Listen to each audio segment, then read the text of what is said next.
Hello everyone. In today's class, we are going to understand Indian women freedom fighters. Yes, we are all aware of Bhagat Singh, every freedom fighters we are aware, right?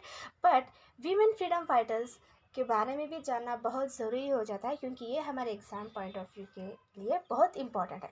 तो without any further delay let's move on. The first Indian women freedom fighter was रानी लक्ष्मीबाई. रानी लक्ष्मीबाई कौन नहीं जानता इनसे, right? So Rani Lakshmibai, she was born in 19 November 1828 and she was dead in 18th June 1858.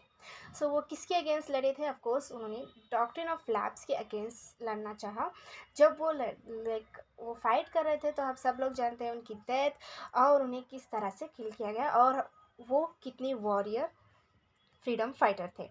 So next we have Aruna Asaf Ali. Yes, Aruna Asaf Ali जो civil disobedience movement में participate किया था और वो इंडिविजुअल सत्याग्रही में भी शामिल थे. ठीक है, और ये पहली व्यक्ति है जिन्होंने ट्राई कलर फ्लैग को होस्ट किया था. कहाँ पे? वहाँ पे गौलिया टैंक है जहाँ पे क्विट इंडिया मूवमेंट लॉन्च किया जा रहा था. तो ये एडिटर भी है मंथली और कांग्रेस जनरल जिसका नाम है इनकलाब. I hope this points is enough. So ये थी सब जानकारी about Aruna Asaf Ali. Next women freedom fighter वो है बेगम साफिया अब्दुल वाजिद. यस, बेगम साफिया अब्दुल वाजिद. ये कौन थे? ये थे रिच मुस्लिम फैमिली से बिलोंग करते थे. इन्होंने अपनी गवर्नमेंट पोस्ट छोड़ दी थी और वो क्विट इंडिया मूवमेंट में शामिल हो गई. It's a big chance to take. So ये बेगम सफ़िया अब्दुल वाजिद है. तो next women freedom fighter that is, हमें इन्हें डॉक्टर ऑफ इंडिया भी कहते हैं, वो है मैडम गामा. सो ये इन्फ्लुएंस थी दादा भाई और एस के वर्मा के लिए. ओके, तो ये इन्फ्लुएंस है और वो नेशनल फ्लैग, इन्हें सेकेंड सोशलिस्ट भी कहा जाता है. मैडम गामा को उन्होंने वर्क किया था यूके और फ्रांस के यहाँ भी, और वो न्यूज़ लेटर लिख रहे थे वंदे मातरम के यहाँ, और इन्होंने ख्वाब देखा था फ्री इंडिया सोसाइटी के लिए. तो ये है madam Gama. Next we have Sarojini Naidu. Sarojini Naidu को कौन नहीं जानता? आपको सरोजनी नायडू के ये इनके जो मेंटर थे जी के गोखले. सो इन्होंने पार्टिसिपेट किया था ऑल मूवमेंट, उसके हर एक मूवमेंट में इन्होंने पार्टिसिपेट किया था. दांडी मार्च में भी ये पार्टिसिपेट किया है और ये फर्स्ट इंडियन वीमेन प्रेसिडेंट है, right? First Indian women president of INC, don't get confuse. First Indian women president of INC at 1924 में, राइट? और ये फर्स्ट वीमेन गवर्नर भी रह चुके हैं इंडिपेंडेंट इंडिया में. और इन्हें पद्मा नायडू इन्हें अरेस्ट भी किया गया था. क्यों? क्योंकि क्विट इंडिया मूवमेंट में शामिल थे. तो ये है इनकी story. Next after Sarojini Naidu हमें यहाँ पे है ज्योतिर्मयी गांगुली. सो ये इन्होंने भी क्या किया था? इन्होंने भी अपनी गवर्नमेंट जॉब को छोड़ के इन्होंने भी सिविल डिसोबीडियंस में पार्टिसिपेट किया था. इनका एक ही डिमांड था इंडियन नेशनल आर्मी में ज्वाइन होने के लिए, और इन्हें पुलिस द्वारा मार दिया गया, killed by police action in 1945. Next we have Rani Gaidinliu. So Rani Gaidinliu, so उन्हें आप सब लोग जानते होंगे. अगर नहीं जानते तो यहाँ पे आप देख सकते हैं कि वो कितनी महान थे और कितने पावरफुल थे, क्योंकि ये रानी ऑफ नागास के यहाँ जाना जाता है और ये एक नागा ट्राइबल से बिलोंग करते हैं और ये हिराका कल्ट से भी बिलोंग करते हैं. ये रेबल किया था ब्रिटिशर्स के लिए और इन्हें अरेस्ट कर लिया गया था 1932 में जब वो एज 16 के थे. ठीक है, 14 ईयर्स के बाद इन्हें फ्री कर दिया गया. 14 ईयर्स के बाद of course we got freedom. So after independence Rani को रिहा कर दिया गया था. तो नेक्स्ट फ्रीडम फाइटर है दुर्गाबाई देशमुख. सो दुर्गाबाई देशमुख को हमें मदर ऑफ सोशल वर्कर के नाम से भी जानते हैं. इन्होंने अपनी स्कूल छोड़ दी थी और उन्होंने प्रोटेस्ट करना शुरू कर दिया था और वो स्टार्ट कर चुके थे. एंड उन्होंने स्टार्ट किया था बालिका हिंदी पाठशाला. ये चाहते थे कि इंडियन वीमेन जो भी थे उस टाइम वो सब लोग एजुकेशन जाने और उस एजुकेशन की इम्पोर्टेंस जाने. तो इन्हें जेल कर दिया गया था. ऑफ कोर्स वो साल सत्याग्रह में शामिल थे और इन्होंने फाउंडेड आंध्रा महिला सभा. इन्होंने एक सभा फाउंडेड की थी, वह थी आंध्रा महिला सभा. और ये मेंबर भी है मेंबर भी रह चुकी हैं। Next we have Kasturba Gandhi. कौन है ये? Course she is wife of Gandhi ji. So Kasturba Gandhi जो चपरन मूवमेंट में भी शामिल थे गांधी जी के यहाँ, तो इन्हें जेल हो गई थी, क्विट इंडिया मूवमेंट, और she was died. Okay. So Aga Khan palace जो था वहाँ पे उन्हें पूना एज प्रिजनर्स की यहाँ डाला गया था। Okay, next we have Matangini Hazra. So Matangini Hazra that is 1870 और 1942 इनका ये था। सो ये जो है ये डांडी मार्च में थी और इन्हें ओल्ड लेडी गांधी के नाम से भी जाना जाता है। ओल्ड लेडी गांधी, जिनका नाम है मदांगिनी हजरा।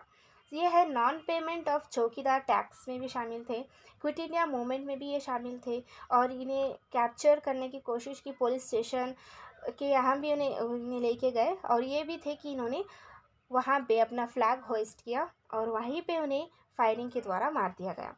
ओके, नेक्स्ट हमारे पास है विजय लक्ष्मी पंडित। विजय लक्ष्मी पंडित, इन्हें थ्राइस यानी इन्हें 3 बार जेल में डाला गया था सिविल डिसोबीडियंस मूवमेंट किया, और ये डॉटर ऑफ मोतीलाल नेहरू है। ओके, सो ये बेटी है मोतीलाल नेहरू की, ऑफकोर्स ये बहन हो जाएंगी। तो यहाँ पे ये फर्स्ट वीमेन प्रेसिडेंट कहलाई, फर्स्ट वीमेन प्रेसिडेंट है यूएन जनरल असेंबली की। कौन? विजय लक्ष्मी पंडित। ये किनकी बेटी है? Daughter of Motilal Nehru. ठीक है। Next we have Indira Gandhi, of course. So next we have here Indira Gandhi. So Indira Gandhi was founded Bal Chakra Sabha, that is Sangha, as child. Okay, so इन्होंने founded किया था बाल चरखा संघ एज चाइल्ड। सो 1930 में क्या हुआ, वानर सेना जो हम कहते हैं वो सेना इन्होंने इस्टेब्लिश कर दी की थी। लाइक चिल्ड्रन ग्रुप थे वहाँ पे, वो कांग्रेस को हेल्प कर रहे थे। इन्हें भी जेल हो गई है during the time of quit India movement in 1942। Okay, next we have Kamala Nehru. Who is Kamala Nehru? Kamala Nehru, of course, she was the wife of Jawaharlal Nehru. Okay, she was organized women marches in non-civil disobedience movement. So इन्हें arrest 3 times इन्हें भी arrest किया गया था, और इन्हें freedom movement में भी ये शामिल थे। तो ये है about Kamala Nehru. So next we have sister Nivedita. यहाँ पे आप जान सकते हो ये फ्रीडम फाइटर्स, जो वीमेन फ्रीडम फाइटर्स है, उन्होंने कितनी स्ट्रगल की थी हमारे इंडिया को फ्रीडम लाने के लिए। तो of course we have to learn about them. So we have here sister Nivedita. ये इरिश लेडी हैं जो मिस मार्गरेट नोबेल प्राइज़ भी इन्हें मिला गया था। इन्हें अरेस्ट किया गया था इन जनवरी 1898 में। इनका एक ही प्रोपेगेंडा था कि लॉस ऑफ इंडिया। तो ये इंडिया में भी थे, यूरोप अमेरिका यहाँ पे वो जाते थे, और इन्होंने बहुत सारे सेशंस यानी बनारस सेशन 1905 में भी इन्होंने पार्टिसिपेट किया, और ये सपोर्ट कर रही थी स्वदेशी मूवमेंट को। Next we have Annie Besant. So ये होम रूल लीग हम सब लोग जानते हैं, right. So home rule league in 1916 Madras में इन्होंने फाउंड किया। सो ये first women president of Indian National Congress बनी इन 1917 कलकत्ता में।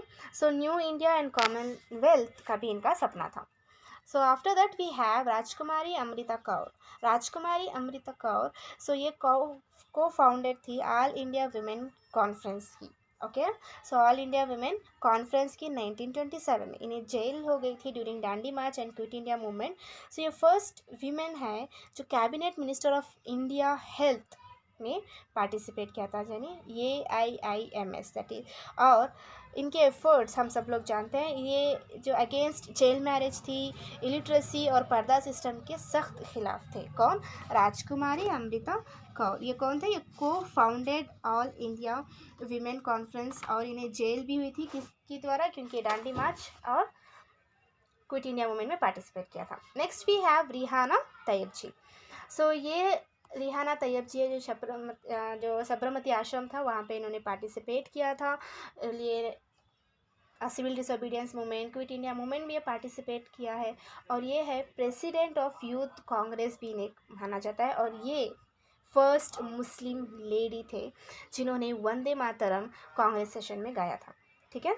Next we have Lakshmi Sahgal. So next we have Lakshmi Sahgal. So Lakshmi Sahgal ये डॉक्टर है, Lakshmi Sahgal. So Chennai Singapore, sorry ये है लक्ष्मी सहगल, हाँ। सो ये कैप्टन रानी झांसी रेजिमेंट जैसे INA इंडियन नेशनल आर्मी में जो है ये वहाँ के कैप्टन भी रह चुके हैं, और ये लीड करते थे ट्रोप्स को, जिसमें हम बर्मा वर्ल्ड वॉर सेकेंड में इन्हें अरेस्ट कर लिया गया था, और ये भी कैप्टन थे। नेक्स्ट वी हैव कल्पना दत्ता। कल्पना दत्ता जो रेवोल्यूशनरी फॉर्म में चित्तगोंग में आर्मी बनाए था इन्होंने, और ये पार्ट ऑफ सूर्य सेन जैसे इंडियन आर्मी के नाम से जाना है, और इन्हें सेंटेंस फॉर लाइफ मतलब इन्हें अरेस्ट कर लिया गया, और ये वहीं पे रह गए। तो this is all about Indian women freedom fighters. So I hope you learned something new from this video. Thank you. Keep learning. Bye bye.